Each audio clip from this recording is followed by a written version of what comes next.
Hello everyone, आप लोग का स्वागत है। अगर आज की बात की जाए तो आज हम लोग बहुभुज के बारे में पढ़ेंगे। ठीक है, बहुभुज को इंग्लिश में पॉलीगन कहा जाता है। तो आज की क्लास में जितने टाइप के पॉलीगन होते हैं उनको बहुत डिटेल में जानने वाले हैं। पॉलीगन्स, ठीक है, हिंदी में कहा जाता है इसे बहुभुज।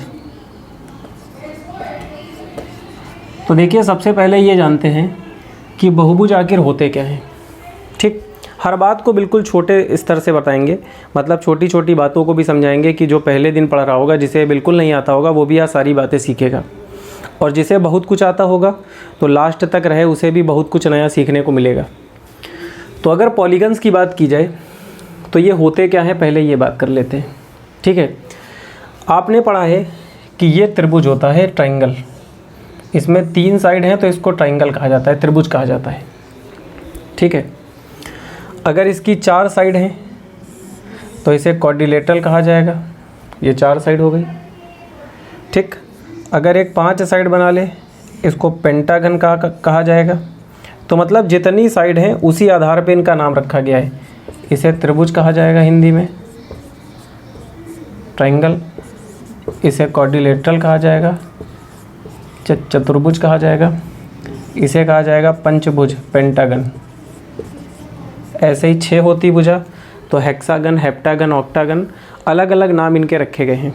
ठीक है, मतलब अगर इनकी बात की जाए तो साइड को देखकर आप बता देंगे इसका नाम क्या है। 3 साइड हैं तो इसे ट्राइंगल कहेंगे, आप त्रिभुज कहेंगे। ठीक, इनके सबके अपने अलग अलग नाम हैं। ठीक है, लेकिन अगर इन सबको हमें एक नाम से बुलाना हो कि इन सब का एक नाम क्या है, तो इन सबको एक नाम से पॉलीगन्स कहा जाता है, बहुभुज कहा जाता है। बात समझ में आ रही है? मतलब ये सारे के सारे बहुभुज हैं। तो आज की क्लास में हमें इन सब के एक साथ कॉन्सेप्ट जानने हैं, इनके बारे में डिटेल में जानेंगे आज। ठीक है, इनके इंटीरियर एंगल के बारे में जानेंगे, इनके डायगोनल के बारे में जानेंगे, इनके एक्सटीरियर एंगल के बारे में जानेंगे, सब कुछ आज जानेंगे बहुत अच्छे से। तो ऐसे इनको अलग अलग नाम से देखा जाए तो इनके सबके अपने अलग अलग नाम हैं। ठीक है, लेकिन अगर इनको एक नाम से बुलाना हो तो ये सारे बहुभुज कहलाते हैं। ठीक, अब मेरी बात को समझिएगा। अगर मान लीजिए कोई एक त्रिभुज है, या मान लीजिए हमने ले लिया पेंटागन। ध्यान से समझिएगा, बहुत ज़्यादा डिटेल में चीज़ों को आज पढ़ाने वाले हैं, बस लास्ट तक रहिएगा। और आज के बाद आप देखेंगे कि इसका अगर कहीं से कोई भी क्वेश्चन मिलेगा तो कहीं से छूटेगा नहीं आज के बाद। मान लेते हैं एक पेंटागन बना लेते हैं, पंचभुज। ठीक है, इसे समझिएगा ध्यान से। देखिए, यहाँ पे 5 भुजा हैं। एक साइड है, 2, 3, 4, 5, टोटल 5 साइड हैं। ठीक है, अगर इसकी 5 साइड हैं तो इसके अंदर 5 अंतःकोण होंगे, 5 इंटीरियर एंगल होंगे। इंटीरियर एंगल, बात समझ में आ रही है? अगर 5 साइड हैं तो इसके अंदर 5 अंतःकोण होंगे, 5 इंटीरियर एंगल होंगे। अगर मान लीजिए यहाँ पे 6 साइड होती, हेक्सागन होता, ठीक है, तो अंदर 6 इंटीरियर एंगल होंगे, 6 अंतःकोण होंगे। ठीक, अगर ट्राइंगल की बात की जाए तो 3 साइड होती हैं तो उसके अंदर 3 अंतःकोण होंगे। ठीक है, तो ये अंतःकोण कहलाते हैं, इंटीरियर एंगल कहलाते हैं। बात समझ में आ रही है? अगर मान लीजिए इन साइड को हम आगे बढ़ा दें, एक हमने आगे बढ़ा दिया, एक ये आगे बढ़ा दिया, इसे आगे बढ़ा दिया, इसे आगे बढ़ा दिया, इसे आगे बढ़ा दिया, तो जो इनके बगल में ये बाहर कोण बन रहा है, ये वाला, इसे हम लोग बाह्य कोण बोलते हैं, एक्सटीरियर एंगल। तो ये भी एक इसका एक्सटीरियर एंगल होगा, ये भी एक्सटीरियर एंगल होगा, ये भी एक्सटीरियर एंगल होगा, और ये भी एक्सटीरियर एंगल होगा। तो आप ये कह सकते हैं, यहाँ पे ध्यान से अगर देखिए तो एक बात ये समझ में आ रही है। एक एग्जांपल और ले लेते हैं, यहाँ पे ट्रायंगल के बारे में भी साथ में समझ लेते हैं, थोड़ा सा और क्लियर हो जाएगा। आप अगर देखिए तो यहाँ पे 5 साइड हैं तो इसके 5 अंतःकोण हैं, 5 इंटीरियर एंगल हैं। यहाँ पे 3 साइड हैं तो इनके 3 इंटीरियर एंगल हैं, 3 अंतःकोण हैं। ठीक है, त्रिभुज में। और अगर इनकी साइड को हम आगे बढ़ा दें तो एक ये बाह्य कोण बनेगा, एक ये बाह्य कोण बनेगा, और एक ये बाह्य कोण बनेगा। तो इसके 3 अंतःकोण होंगे, 3 बाह्य कोण होंगे, 3 इंटीरियर एंगल, 3 एक्सटीरियर एंगल। यहाँ पे 5 इंटीरियर एंगल, 5 एक्सटीरियर एंगल, मतलब साइड अगर 5 है तो 5 ही एंगल बनेंगे, साइड अगर 3 है तो 3 एंगल बनेंगे। बिल्कुल छोटी छोटी बातों को समझा दे रहे हैं। अब एक बात ध्यान से समझिएगा, अगर यहाँ पे इसके इंटीरियर एंगल हैं, ठीक है, तो इन सभी इंटीरियर एंगल का, सभी अंतःकोणों का कोई योग होता होगा, सम होता होगा, ठीक है। जैसे आपको हो सकता है पता हो कि ट्राइंगल के इंटीरियर एंगल का जो सम है वो 180 होता है, ये सभी को पता है, लगभग लोगों को पता है, ठीक है। तो जैसे आपको पता है कि इसके ट्राइंगल के अंतःकोणों का जो कोण है, योग है, वो 180 अंश होगा, 180 होगा, वैसे इसके भी अंतःकोणों का कोई योग होता होगा। वैसे आपको हेक्सागन बना दे, हेप्टागन बना दे, ऑक्टागन बना दे, ठीक है, मतलब कुछ भी बना के दे दे, तो उसके अंतःकोणों का कोई योग होता होगा कि नहीं, सम ऑफ इंटीरियर एंगल होगा कि नहीं होगा, ठीक है। तो जैसे इसकी बात करेंगे तो इसके अंतःकोणों का योग 540 होता है, बहुत सारे लोगों को हो सकता है पता हो ये बात, ठीक है। इसके अंतःकोणों का योग 180 होता है, इसके अंतःकोणों का योग 540 होता है। अगर मान लीजिए मैं कोई क्वाड्रिलेटरल बना लेता, 4 भुजा हैं, तो इसके 4 अंतःकोण होते, ठीक है, और इन चारों अंतःकोणों का योग हमें पता है 360 होता है। जिसको पता है अच्छी बात है, नहीं पता है तो अभी पता चल जाएगा, ठीक है। तो हमने एक चीज़ यहाँ पे देखी कि साइड अगर 3 है तो इंटीरियर एंगल का सम 180 है, साइड अगर 4 है तो 360 है, साइड अगर 5 है तो 540 है। तो जैसे जैसे साइड बढ़ती जा रही है वैसे वैसे इंटीरियर एंगल का सम भी बढ़ता जा रहा है, बदलता जा रहा है। तो अब अगर मान लीजिए थोड़ी देर के लिए हमें ये ना पता हो, इसका हमें अंतःकोणों का योग ना पता हो, तो क्या इसको याद किया जाएगा? और मान लीजिए आपने ट्रायंगल का याद कर लिया, इसका याद कर लिया, इसका याद कर लिया, लेकिन आगे हमने आपसे पूछ लिया ऑक्टागन के बारे में, अष्टभुज के बारे में, तो क्या अष्टभुज के बारे में आपको पता है? क्या उसके अंतःकोणों का योग आपको पता है कितना होगा? नहीं पता है। तो एक टाइम तो ऐसा होगा कि आपने अगर याद भी किया हो, तो एक टाइम तो ऐसा होगा कि जब वो साइड बढ़ाता चला जा रहा होगा तो आपको नहीं पता होगा। तो हमें इसके इंटीरियर एंगल का सम निकालना आना चाहिए, ठीक है। हमें याद नहीं करना है, हमें इसके बारे में कॉन्सेप्ट जानना है कि आखिर इंटीरियर एंगल का सम कैसे निकलता है। मतलब कोई भी क्वेश्चन आ जाए, अंतःकोणों का योग आज के बाद आपको पता होगा कि कितना होगा। तो थोड़ा सा जान लेते हैं, बातों को ध्यान से समझिएगा। अभी इसके बारे में फिर से डायग्राम बनाएंगे, फिर से लौटेंगे, लेकिन अभी इसे हटाते हैं, थोड़ा सा कॉन्सेप्ट जानते हैं पहले। अब एक बात तो समझ में आ गई कि अंतःकोण क्या होता है, इंटीरियर एंगल, और एक्सटीरियर एंगल क्या होता है, ये बातें आपको समझ में आ गई। अब एक बात याद रखिएगा, कोई भी पॉलीगन हो, कोई भी बहुभुज हो, मतलब कोई भी हो, अगर उसके हमें अंतःकोणों का योग निकालना है, सम ऑफ इंटीरियर एंगल, अंतःकोणों का योग, सम ऑफ इंटीरियर एंगल, तो अगर आपको वो ना पता हो तो इसके लिए हमेशा एक फॉर्मूला याद रखिएगा, n-2 × 180 होता है, ठीक है। ये फॉर्मूला होता है किसी का भी अंतःकोणों का योग आपको निकालना हो तो इस फॉर्मूले में n का मान रख के उसके इंटीरियर एंगल का सम आप निकाल सकते हैं अगर आपको नहीं पता है। अब सवाल ये है कि यहाँ पे n क्या होगा? n यहाँ पे होता है नंबर ऑफ साइड, n जो है वो भुजाओं की संख्या है, नंबर ऑफ साइड है। मतलब क्या है, जैसे ट्राइंगल में कितनी साइड होती हैं? ट्राइंगल में अगर देखा जाए तो 3 साइड हैं, 1 2 3, तो यहाँ पे n का मान 3 रखेंगे। अगर आपको नहीं पता है ट्राइंगल का भी, तो जब 3 रखेंगे तो 3 में से 2 जाएगा, 1 बचेगा, और 1 का 180 से गुणा करेंगे तो कितना आ जाएगा? अंतःकोणों का योग 180 आ जाएगा, तो डायरेक्ट 180 टिक कर देंगे। जैसे मान लीजिए आपसे क्वाड्रिलेटरल पूछ लेता, 4 भुजा होती, इसका कितना होता है चारों अंतःकोणों का योग? तो क्लास यहाँ पे 4 भुजा है तो 4 रखेंगे, 4 - 2 2 होगा, और 2 का 180 से गुणा करेंगे तो 180 का 2 से गुणा होकर 360 आ गया, तो डायरेक्ट आप 360 बता देंगे। मान लीजिए पेंटागन की बात की जाए, 5 भुजाएं होती हैं यहाँ पे, आपसे कहते हैं इसके अंतःकोणों का योग कितना होगा? हमें नहीं पता है कितना होता है, तो सीधे n का मान 5 रखेंगे, ठीक है। यहाँ पे जब 5 रखेंगे तो 5 में से 2 जाएगा, 3 आएगा, और 3 का 180 से गुणा करेंगे, 18 3 54 540 आ गया।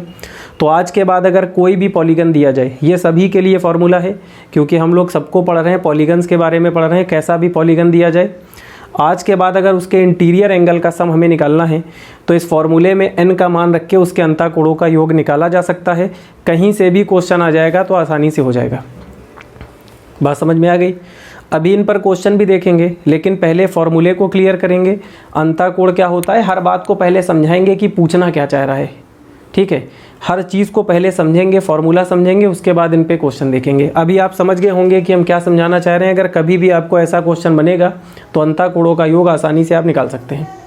ठीक है, तो ये आपका सबसे पहला फार्मूला हो गया। बड़ा सिंपल सा फार्मूला है, कभी भी आएगा तो इस पर क्वेश्चन आप कर लेंगे। ठीक है, आगे बढ़ते हैं। अब मेरी बात को ध्यान से समझिएगा। अगर मान लीजिए हमने यहाँ पे पेंटागन बना लिया, पंचभुज, अभी हमने बताया भी था, इसको एक बार फिर से बना लेते हैं। तो अब हमें ये पता चल गया कि ये इनके 5 कोण हैं और पांचों कोणों का योग कितना है, 540। यहाँ पे n का मान रख के निकाल लेंगे, अगर ज़रूरत पड़ी तो आप निकाल सकते हैं। ठीक है, अच्छा एक बात बताइए, अगर मान लीजिए इसको हम आगे बढ़ा दें, आगे बढ़ा दिया, ये आगे बढ़ा दिया, ये, तो यहाँ पे हमने 5 एक्सटीरियर एंगल बना लिए, 1 2 3 4 और ये 5, ये 5 हमने बाह्य कोण बना लिए। ठीक है, अच्छा एक बात बताइए, अगर आप ध्यान से देखिए तो हर पॉलीगन में इंटीरियर एंगल है और हर उसमें एक्सटीरियर एंगल है, बाह्य कोण है। तो जैसे इसके इंटीरियर एंगल का सम होता है, जैसे इसके पांचों इंटीरियर एंगल का सम अभी हमने बताया 540 आएगा, सबका बदलता जाएगा, आप निकाल सकते हैं। वैसे क्या अगर सभी पॉलीगन्स की बात की जाए तो क्या सभी में एक्सटीरियर एंगल नहीं होगा? सभी में एक्सटीरियर एंगल होगा भाई, सभी के बाह्य कोण होंगे। अभी आपको बना के दिखाया हमने, यहाँ पर भी है, सब में बनाएंगे इसी तरह बाह्य कोण बनेंगे। तो जैसे इसके अंतःकोणों का योग होता है, सम ऑफ इंटीरियर एंगल होता है, वैसे क्या इसके बाह्य कोणों का योग नहीं होगा? होगा कि नहीं होगा भाई? इसको सभी को जोड़ेंगे तो कोई सम बनेगा कि नहीं बनेगा? बनेगा कि नहीं बनेगा? बिल्कुल बनेगा। तो जैसे यहाँ पे अंतःकोणों का योग निकालने का फॉर्मूला हमें पता है, वैसे ही हमें बाह्य कोणों के बारे में भी पता होना चाहिए, ताकि बाह्य कोणों का योग अगर पूछे तो आप बाह्य कोणों का योग भी निकाल सके। ठीक है, तो अब बाह्य कोणों के बारे में जान लेते हैं। अगर कोई भी पॉलीगन आपको दिया जाए, ठीक है, कोई भी पॉलीगन दिया जाए, जैसे आपसे अंतःकोणों का योग पूछा गया है, सम ऑफ इंटीरियर एंगल, ऐसे ही अगर कभी भी बाह्य कोणों का योग पूछेगा, बाह्य कोणों का योग, सम ऑफ एक्सटीरियर एंगल, अगर कभी भी पूछा जाए, कभी भी पूछा जाए, किसी भी पॉलीगन का पूछा जाए, कहीं पर भी पूछा जाए, तो हमेशा याद रखिएगा उसका जो कोण होगा वो हमेशा 360 का होगा। ये बिल्कुल फिक्स है। मतलब ये चाहे यहाँ पे निकालिए, चाहे अष्टभुज में निकालिए, हेक्सागन, हेप्टागन, कहीं पर भी निकालिए, ट्राइंगल का निकालिए, सबका 360 का होगा, बिल्कुल फिक्स है ये। ठीक है, इसका कोई फॉर्मूला नहीं है, ये बिल्कुल फिक्स है 360, ना कम ना ज़्यादा। अंतःकोण सभी पॉलीगन का बदलेगा, ठीक है, और बदलेगा तो इस फॉर्मूले से निकालेंगे। लेकिन किसी भी पॉलीगन के अगर बाह्य कोण की बात करें, एक्सटीरियर एंगल की बात करें, तो उसके सभी एक्सटीरियर एंगल का जो सम है वो 360 का होगा। बात समझ में आ रही है? कोई प्रॉब्लम तो नहीं है? सब कुछ क्लियर हो रहा है बढ़िया से?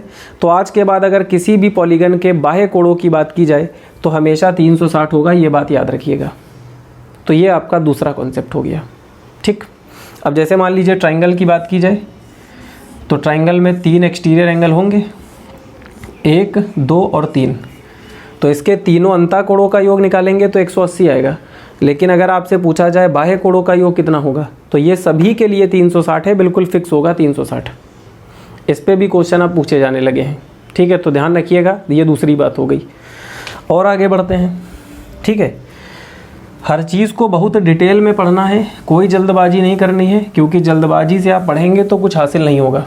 क्वेश्चन थोड़ा सा घुमा देगा, फिर आप फंस जाएंगे, तो आपको लगेगा कि पढ़ना बेकार है। ठीक है, तो इसलिए जब तक चीज़ें डिटेल में ना क्लियर हो तब तक आप आगे ना बढ़िए। इसीलिए हम छोटी छोटी बातों को भी बताते हैं, क्योंकि हमें ये लगता है कि बहुत सारे लोग ऐसे हैं जिनको अभी छोटी छोटी बातें भी नहीं पता है। मतलब आप में से बहुत सारे लोगों को ये आता भी होगा, ऐसा नहीं है, लेकिन मैक्सिमम लोग ऐसे हमने देखे हैं जिनको बहुत छोटी बातें नहीं पता हैं। तो हम सारी बातों को क्लियर कर रहे हैं यहाँ पे, ताकि आपको कोई प्रॉब्लम ना हो। जिसे बिल्कुल नहीं आता है उसे भी सिखाना है, और जिसे बहुत कुछ आता है उसे भी सिखाना है, दोनों को साथ लेके चलना है। ठीक है, तो 2 बातें क्लियर हो गई आपकी। आगे बढ़ते हैं। अब मेरी बात को ध्यान से समझिएगा, बहुत अच्छे से चीज़ों को समझिएगा। जैसे मान लीजिए एक पेंटागन है, ठीक, ये पेंटागन है, पेंटागन हमने एक और बना लिया। ठीक। अब अगर मान लीजिए ये है इसके 5 अंताकोण, ठीक है, और ये इसके हैं 5 बाह्यकोण, ये 5 बाह्यकोण हो गए, 5 अंताकोण 5 बाह्यकोण। पहली बात तो एक बात यहाँ से ये समझिएगा कि कोई भी अगर कोण की बात की जाए तो एक अंताकोण और एक बाह्यकोण, इन दोनों का सम हमेशा 180 का होगा, क्योंकि ये टोटल एंगल 180 का बनता है, ठीक है। ये जो पूरा कोण है आपका ये 180 का बनता है। तो सबसे पहली बात याद रखिएगा कि ये पूरा कोण आपका हमेशा 180 का होगा। जैसे हम आपसे पूछे कि एक अंताकोण 120 है तो उसी का बाह्यकोण क्या होगा, तो अगर ये 120 है तो ये 60 होगा, ठीक है, क्योंकि पूरा हमेशा 180 का बनेगा। मान लीजिए कभी आ जाए तो ध्यान रखिएगा, छोटी छोटी बातें हैं, लेकिन हमें क्या समझाना है वो समझिए।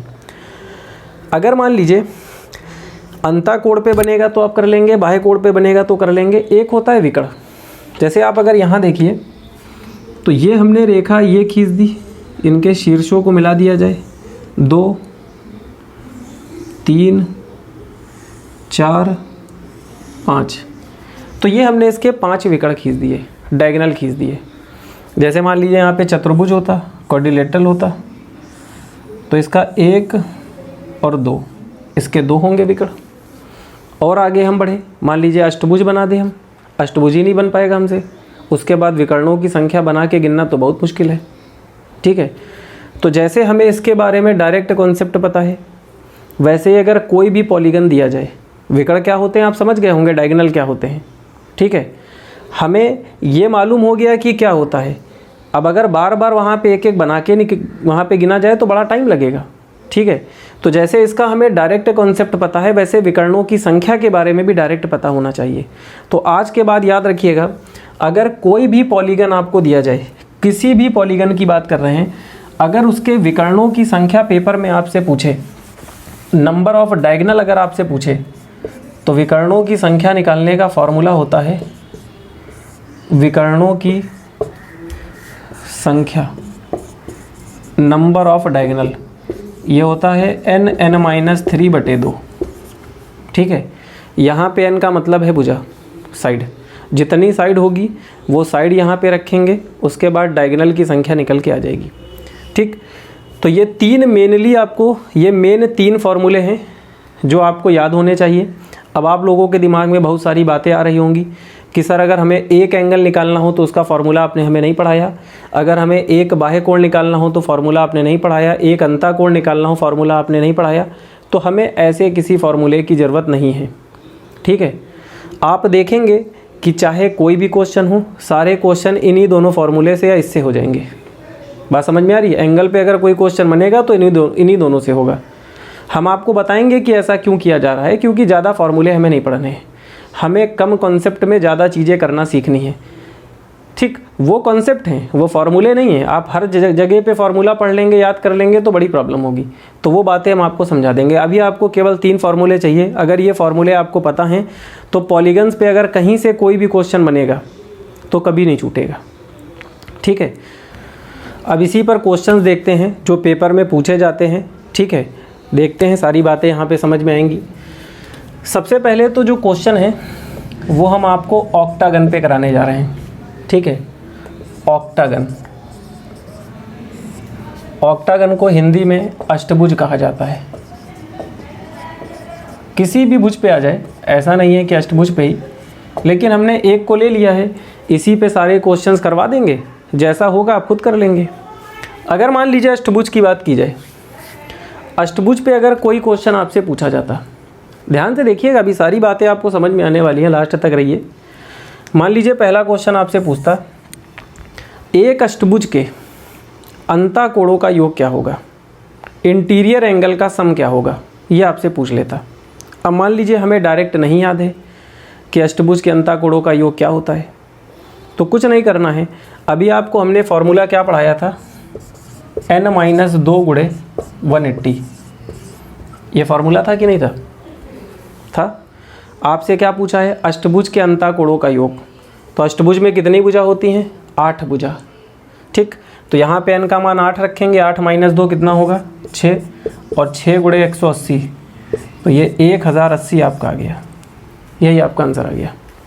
तो आज के बाद अष्टभुज पे पूछे, अब मान लीजिए यहाँ पे थोड़ी देर के लिए हेक्सागन की बात करता, हेप्टागन की बात करता, कुछ भी करता, तो यहाँ पे 6 भुजा होती, मान लीजिए हेक्सागन बोलता तो 6 भुजा ले लेते तो कुछ और आ जाता, 7 भुजा होती तो 7 ले लेते। मतलब किसी पर भी ये क्वेश्चन पूछा जाए आसानी से किया जा सकता है। समझ में आ रही बात? तो आज के बाद अगर क्वेश्चन आपसे पूछेगा कि ऑक्टागन के अंताकोणों का योग कितना है, तो डायरेक्ट आप बता देंगे 1080 आंसर होगा। क्वेश्चन को साथ में नोट कीजिए, अष्टभुज के अंताकोणों का योग कितना होगा। ठीक है, दूसरा क्वेश्चन आपसे कहेगा अष्टभुज के बाह्य कोणों का योग कितना होगा, sum of exterior angle in octagon. ठीक है, तो अगर यहाँ पे ऑक्टागन के हमें बाह्य कोणों का योग निकालना है, तो इसके बारे में अभी हमने आपको बताया था कि एक्सटीरियर एंगल किसी का भी निकालना हो तो हमेशा कितना होता है, 360 का होता है। तो डायरेक्ट आप आंसर टिक कर देंगे 360। साथ में आप क्वेश्चन नोट करिए, अष्टभुज के बाह्य कोणों का योग 360 होगा। ठीक है, ये भी कर लेंगे आप। मान लीजिए थोड़ी देर के लिए तीसरा क्वेश्चन अष्टभुज पे पूछ लेता, मान लीजिए पूछ लेता। तीसरा क्वेश्चन कहता कि अष्टभुज में डायगोनल की संख्या कितनी होगी, विकर्णों की संख्या, नंबर ऑफ डायगोनल कितने होंगे। ठीक है, तो सिंपल सी बात है, इसके लिए फॉर्मूला हमने आपको क्या बताया है, n(n-3/2) बताया है। तो यहाँ पे n का मान कितना रखेंगे, 8 रखेंगे, क्योंकि ऑक्टागन है। तो जब 8 रखेंगे तो 8 माइनस 3 5 आएगा, तो ये 2 से काटेंगे 4 बार में, और 4 5 = 20, तो इसका आंसर 20 आ गया। तो अष्टभुज में विकर्णों की संख्या 20 होती है, नंबर ऑफ डायगोनल 20 होंगे। ठीक है, मतलब ये 3 बातें आपको पता है तो कोई क्वेश्चन आपका कभी बचेगा नहीं। बात समझ में आ रही है? एक और क्वेश्चन बनता है, ध्यान से समझिएगा, अब मेरी बात को ध्यान से समझिएगा। अक्सर क्वेश्चन पेपर में पूछ लेता है, जैसे आपसे ये कहेगा सम अष्टभुज, इस बात को बहुत ध्यान से समझिएगा। सम अष्टभुज, इंग्लिश में बोलिएगा रेगुलर ऑक्टागन। ठीक है, सम अष्टभुज, अभी तक अष्टभुज की बात कर रहा था, अब उसके आगे एक शब्द लगा देगा सम अष्टभुज, रेगुलर ऑक्टागन। आपसे कहेगा कि सम अष्टभुज का एक अंताकोण क्या होगा। क्वेश्चन को नोट कीजिए, कहेगा कि सम अष्टभुज का एक अंताकोण क्या होगा, एक इंटीरियर एंगल केवल पूछा गया है। तो क्लास एक बात बताएं, आप मेरी बात को समझिएगा ध्यान से।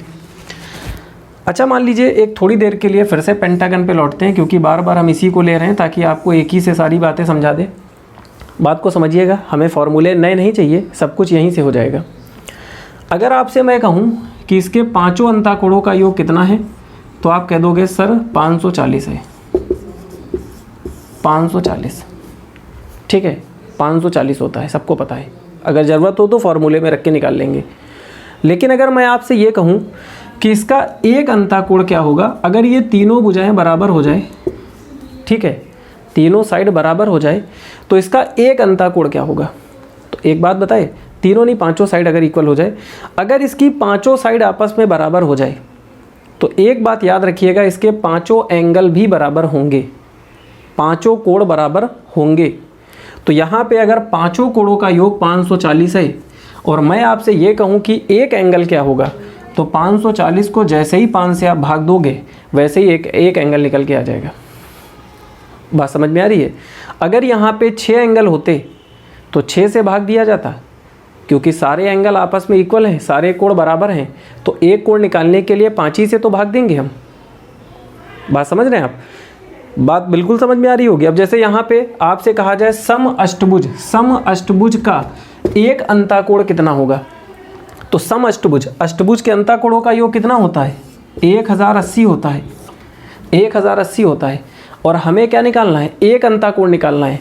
और क्वेश्चन में आपसे क्या बोला है, सम अष्टभुज। सम इसीलिए बोला जाता है क्योंकि वो बताना चाहता है कि सारी साइड आपस में बराबर हैं, ठीक। और अगर सारी साइड आपस में बराबर हैं तो एक एंगल आपका बराबर होगा, सारे एंगल इक्वल होंगे। तो यहाँ पे अगर 1080 टोटल एंगल का सम है और एक एंगल आपसे पूछे, तो इसे 8 से भाग देंगे, क्योंकि टोटल 8 कोण होंगे। और जब 8 से भाग देंगे तो एक कोण निकल के आ जाएगा। तो यहाँ पे 8 से भाग देंगे, 8 से एक बार में, ठीक, 8 त्रिक 24 होगा। और 8 पंच 40, तो इसका एक एंगल 135 का निकल के आएगा।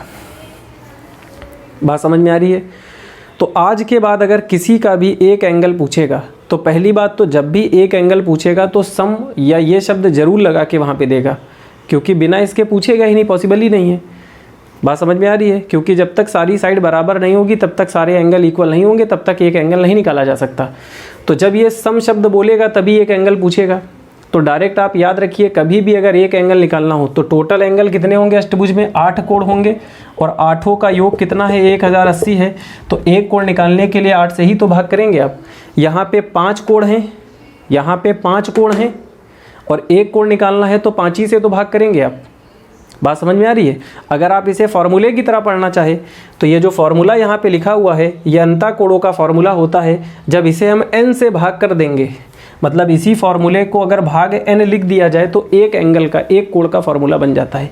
और n से भाग क्यों कर रहे हैं? क्योंकि टोटल एंगल n है। जब n से भाग करेंगे तभी तो निकल के आएगा। यहाँ पे n ही से तो भाग किया है हमने।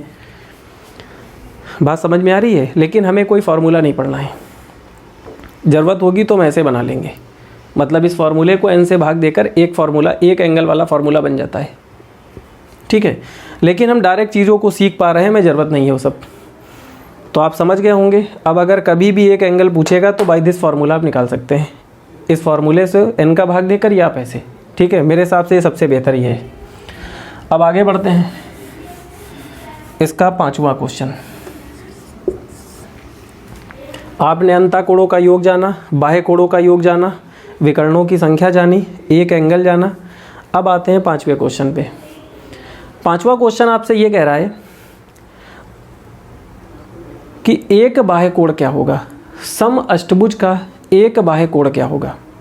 ठीक है, तो देखिए जैसे हमें अंता कोणों का योग पता चल गया तो टोटल 8 अंता कोण होते हैं, तो 8 से भाग देकर एक अंता कोण आ जाएगा। वैसे ही पूरे बाह्य कोणों का योग कितना होता है? 360 होता है। तो अगर मैं इसे 8 से भाग दे दूं तो एक बाह्य कोण निकल के आ जाएगा। ठीक है, तो ये देखिए जब 8 से भाग देंगे तो 8 से 4 बार में 32 होगा, और 8 पंच 40 होगा, तो ये 45 आ गया। बात समझ में आ रही है? तो यहाँ पर भी आप कह सकते हैं इसका फॉर्मूला, अगर एक बाह्य कोण की बात करें तो 360 को n से भाग देकर एक फार्मूला बना सकते हैं। लेकिन हमें ज़रूरत नहीं है, हमें कम फार्मूला और ज़्यादा से ज़्यादा क्वेश्चन को कवर करना है। वो सारे फार्मूले नहीं है, वो कॉन्सेप्ट हैं जिन्हें आप फार्मूले की तरह पढ़ रहे हो। तो हमने बता दिया, ज़रूरत हो तो फार्मूले की तरह बना के भी आप इस्तेमाल कर सकते हो। ठीक है, तो देखिए अष्टभुज पे 5 क्वेश्चन बड़ी आसानी से किए जा सकते हैं। अब अगर कभी भी क्वेश्चन बनेगा तो आसानी से हो जाएगा। एक और देखते हैं, ध्यान से समझिएगा।